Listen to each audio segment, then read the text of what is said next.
Hello, welcome to News Center. I'm Parikshit Luthra. The top story this evening: Donald Trump has softened his stance on India days after slamming its ties with the United States as a one-sided disaster. Speaking at the Oval Office on Friday, Trump said that he will always be friends with Prime Minister Narendra Modi and that there is nothing to be worried about. Only hours earlier, Trump had doubled down on India after Prime Minister Modi visited China to participate in the Shanghai Cooperation Organization summit. He posted on Truth Social saying, and I quote, "Looks like we've lost India and Russia to the deepest, darkest China. May they have a long and prosperous future together." End of quote. His post was accompanied with a photo of Prime Minister Modi, Russian President Putin and Chinese President Xi Jinping from the summit in Tianjin, where they were sharing a light moment. Prime Minister Modi has responded to the statement. We will come to that in just a bit, but first let's listen in to what the US President had to say. I always will. I'll always be friends with Modi. He's great. Prime Minister, he's great. I'll always be friends, but I just don't like what he's doing at this particular moment. But India and the United States have a special relationship. There's nothing to worry about. Soon after President Trump's remarks on India-US ties, Prime Minister Narendra Modi said that he appreciates and fully reciprocates President Trump's sentiments and positive assessment of their ties. Remember, this is the first official response from the Prime Minister to the US President since the Trump administration escalated the tariff offensive. We learned from sources that both India and the US are also working towards finding common ground, signaling a step towards lowering tensions between both nations. Sources have also told us that the statements made by Prime Minister Modi and President Trump are the strongest indication of continuing connect between the two leaders. To take this forward, I'm now joined by former Foreign Secretary Nirupama Rao. She was also India's former ambassador to the US. Thank you very much for joining us, Ambassador Rao. Let me begin by asking you, are these statements a sign that things will improve here onwards? Thank you, Parikshit, for having me on the show. To give you a short answer, the tone today is better, but it's an opening gambit, not a reset. So if you ask me, are these statements a sign things will improve? I would say they're a de-escalation signal, certainly, and they buy both sides some breathing room. Now, President Trump has publicly called the India-US bond special, to use his words, and Prime Minister Modi has reciprocated. And our External Affairs Minister has kind of amplified that framing.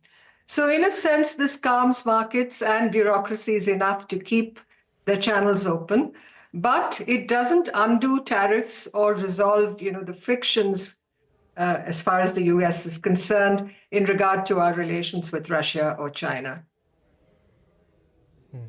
Important points there, ma'am. Let me also ask you, this is at best an opening overture, something that you've also said earlier.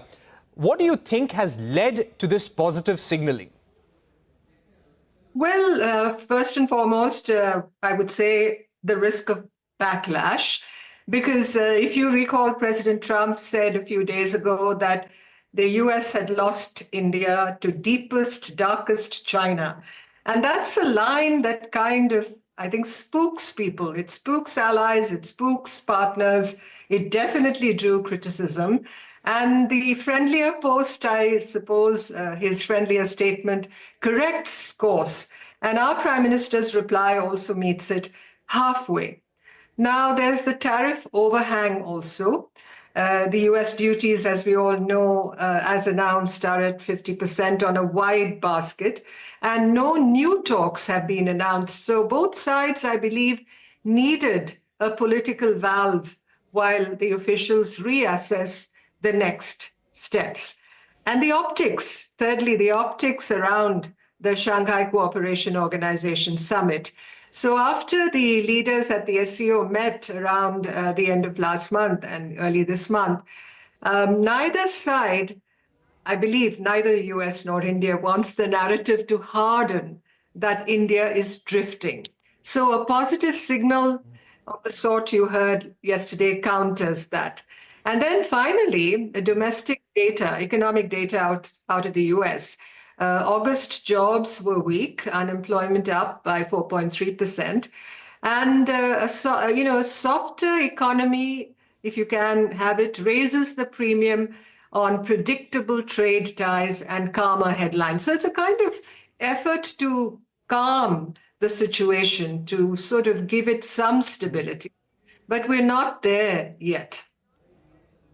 We're not there yet. And I think this is what the government is also emphasizing. This is not a truce. This is not a victory. We cannot call this a win. This is just a first positive signal. Now, you've also emphasized earlier that the domestic sentiment in India has been deeply bruised by the kind of statements that have been made by Howard Lutnick, Scott Bessent and Peter Navarro. Lutnick even going on to the extent of saying that India will have to say sorry. Does this mean we will have to be very cautious in picking up threads from here? I think the Lutnick, Bessent, Navarro statement or noise or whatever you can call it has definitely stirred a hornet's nest. And domestic sentiment is rather bruised in India, as I've said before. And comments like Mr. Lutnick saying India will have to say sorry, calls for sanctions over Russian oil from Mr. Bessent, and Navarro's jabs have landed, I think, very badly in India, and they will linger in public memory. Let's not, hide that.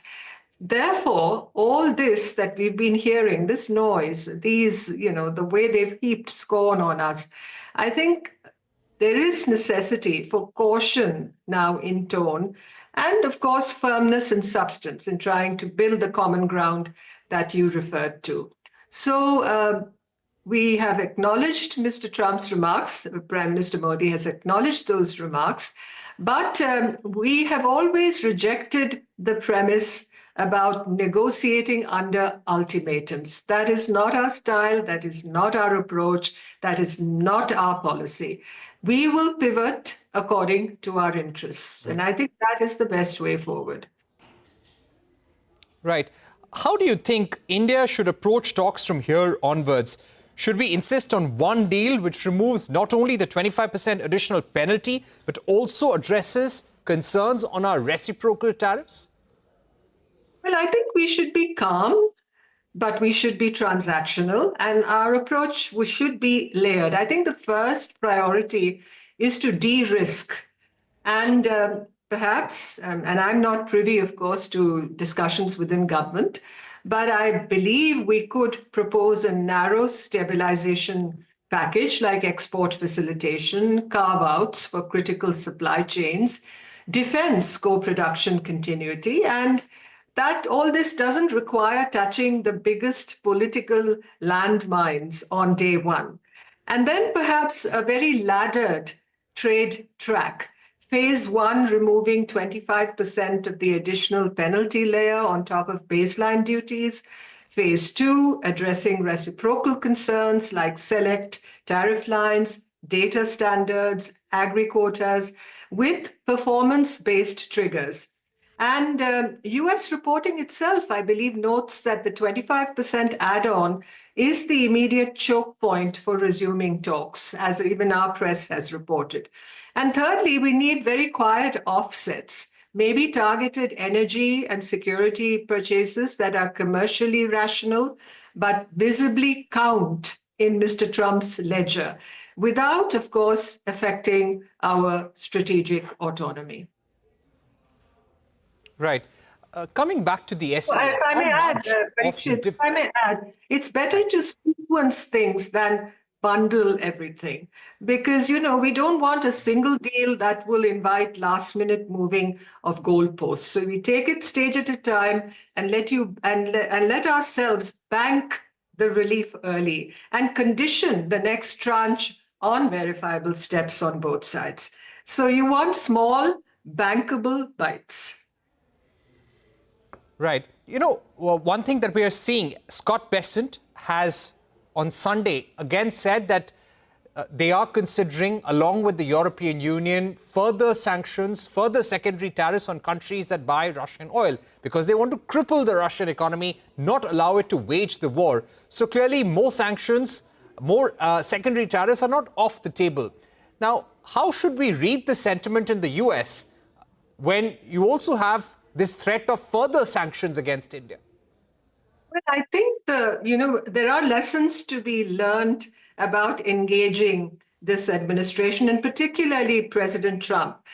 Forget what Mr. Besant is saying, and forget all that. The very negative vibrations that continue to be directed towards us. I think where we deal with this administration, and particularly with the top leadership, with Mr. Trump, I know this is difficult for us to stomach and to swallow at this time, but he is looking, I think, for personal respect and institutional receipts. So if he, is able to send out positive signals to us, we can be courteous and make it visible that our leader-to-leader messages are, in the right tone. He will keep citing his wins, but we, even as we respond to him in as positive a manner as we can, provided he is positive too, I think it's very wise to anchor everything in written and measurable side letters. So, front load the optics, whatever they are, but backload the substance.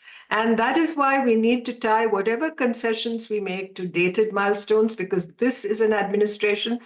Forget what they're saying in public, but even where deals have been reached, as they have with Japan and South Korea, they are prone to changing it. So we need very, very defined milestones. And we should never trade autonomy for atmospherics, because praise, he may heap praise on us, but it costs nothing. We need to look at what action is being taken on the ground. So there are lots of benefits, but there are also a lot of risks to personal diplomacy, because the benefits may be we unblock the agenda, we headline stability, but there are lots of risks. There is a lot of volatility.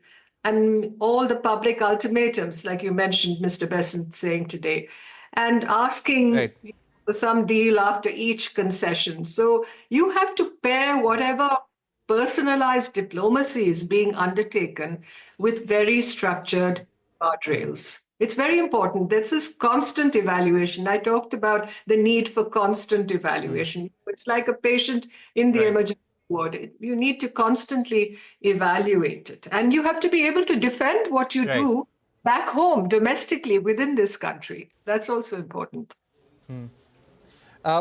Ambassador Rao, the question about buying Russian oil.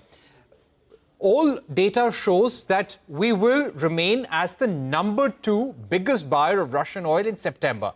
This is important for our strategic needs and for meeting our energy needs, and we'll continue to do so.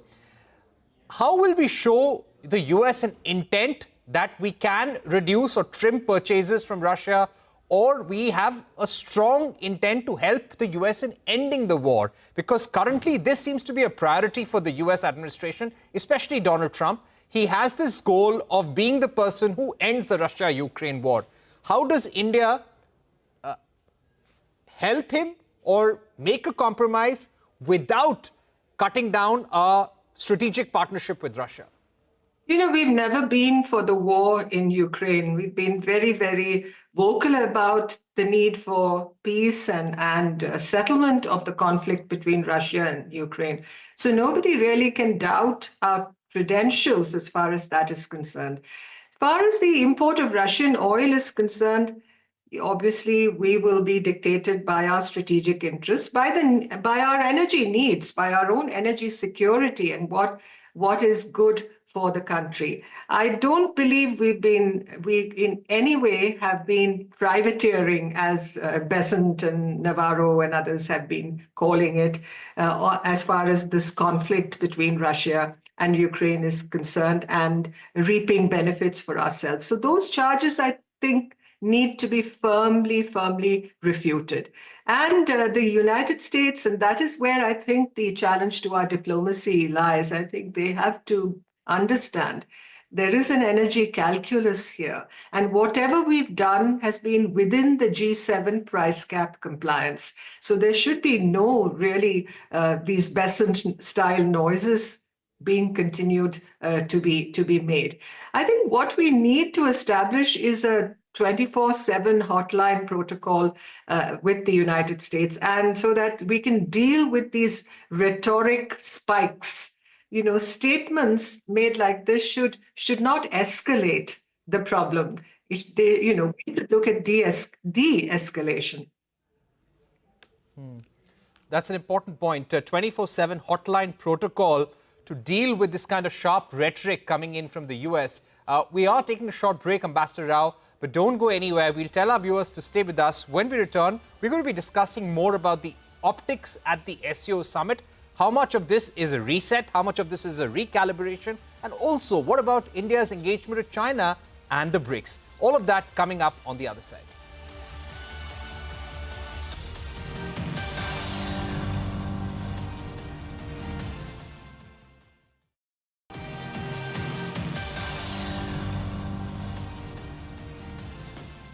Welcome back. You are watching News Center. We still have with us Nirupama Rao, former Foreign Secretary.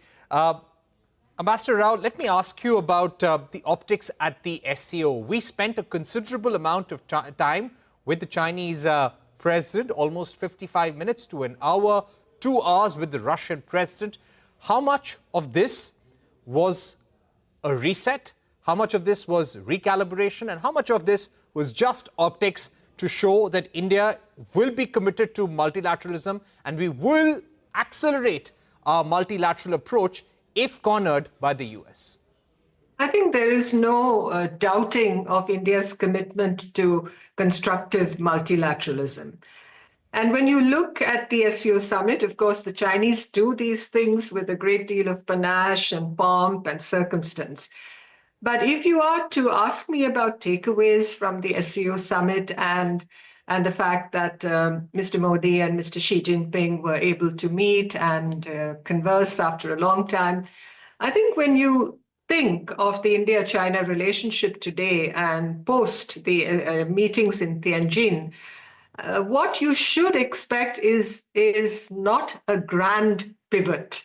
There are realities on the border. You're aware of the situation along the line of actual control, the unresolved problems that relate to the boundary between the two countries, the critical dependencies that have, I must say, unfortunately developed where India is concerned on China over the last couple of decades, and regional contestation in South Asia, as you know, the whole China factor, especially the China-Pakistan relationship. So they keep the ceiling very low on this relationship and the floor very uneven. So the SCO optics really don't erase the structural rivalry between our two countries, but they keep the door ajar. They keep the door open for communication and connectivity and better coordination, I think, when it comes to stabilizing the situation along the border. So we don't discount the importance of these meetings. So as far as it comes to Russia, of course, we have a time-tested relationship. There is a great deal of mutual trust because of the legacy nature of this relationship and the defense and security interests that have been there. They predate anything to do with the Ukraine conflict. So, there is a kind of definition to the India-Russia relationship that in a sense eclipses all the kind of debate and discussion you see concerning Russia today in the West.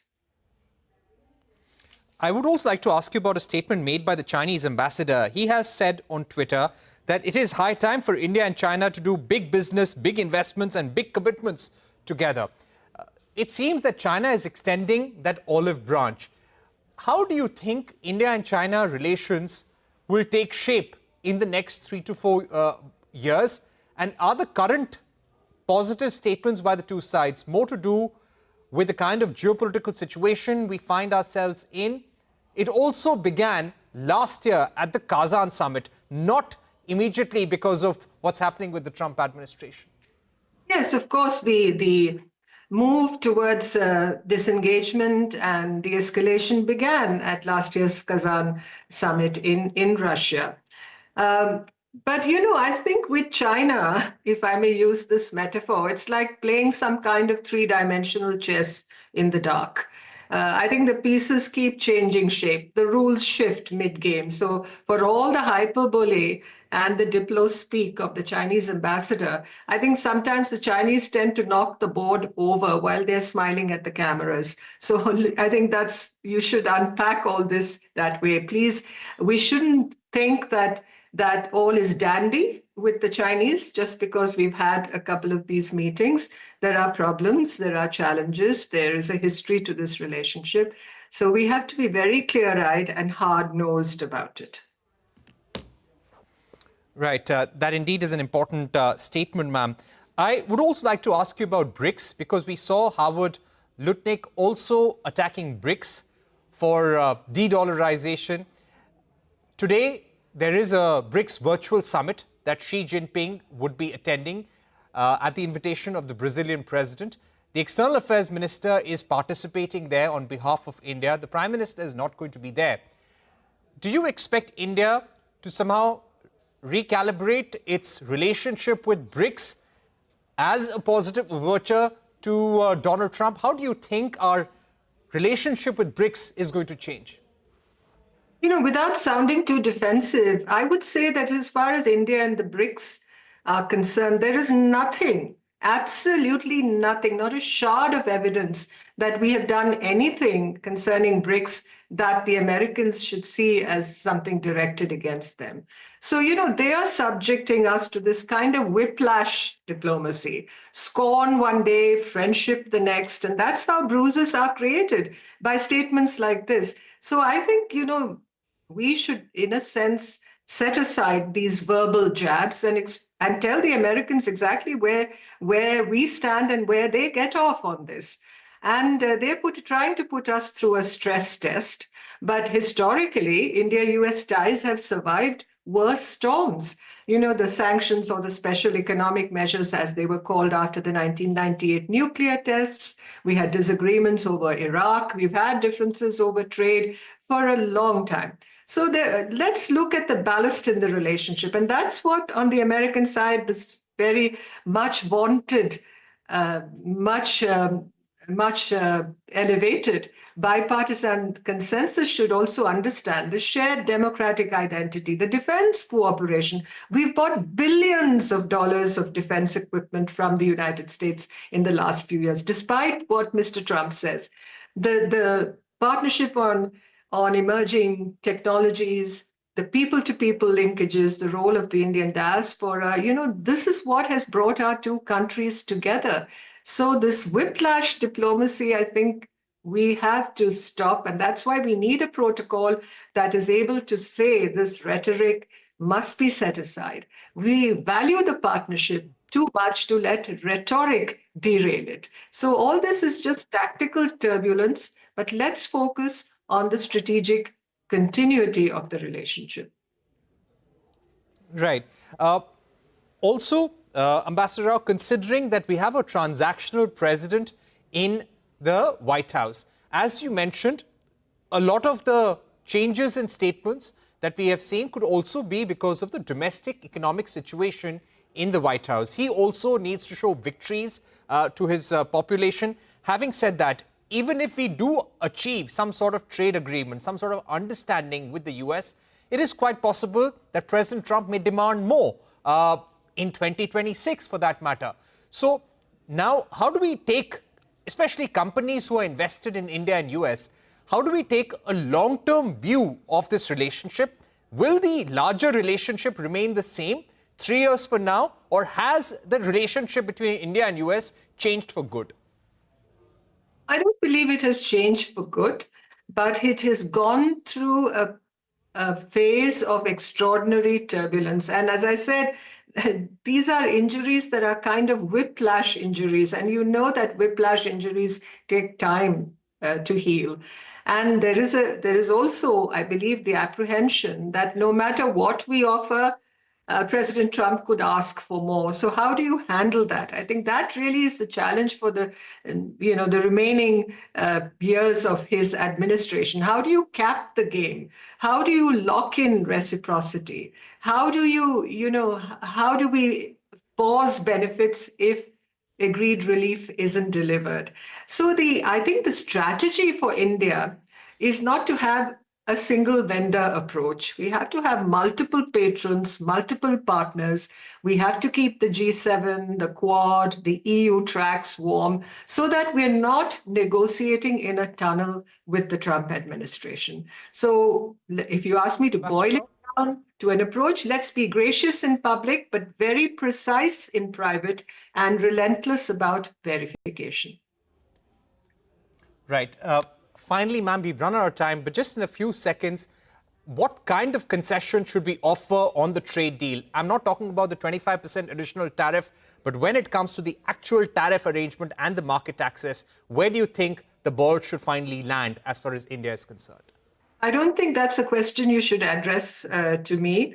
It has to be addressed to the officials who are actually engaged in this process. They are best equipped and best able to answer that kind of question. I think we should look for the best deal for India, a deal that safeguards our national interest, but also keeps in mind that there is a ballast to the India-US relationship. It is a vital, crucial, consequential, indispensable partnership for both our countries. So keep that in mind also. Keep that in the range of vision also. All right. All right, Ambassador Rao, pleasure talking to you. Thank you so much for this comprehensive conversation of India-US ties and how we are looking at and how we should ideally look at the changes in the relationship with China, Russia and the BRICS as well. With that, it's a wrap on this edition of News Center. More news and updates continue right here.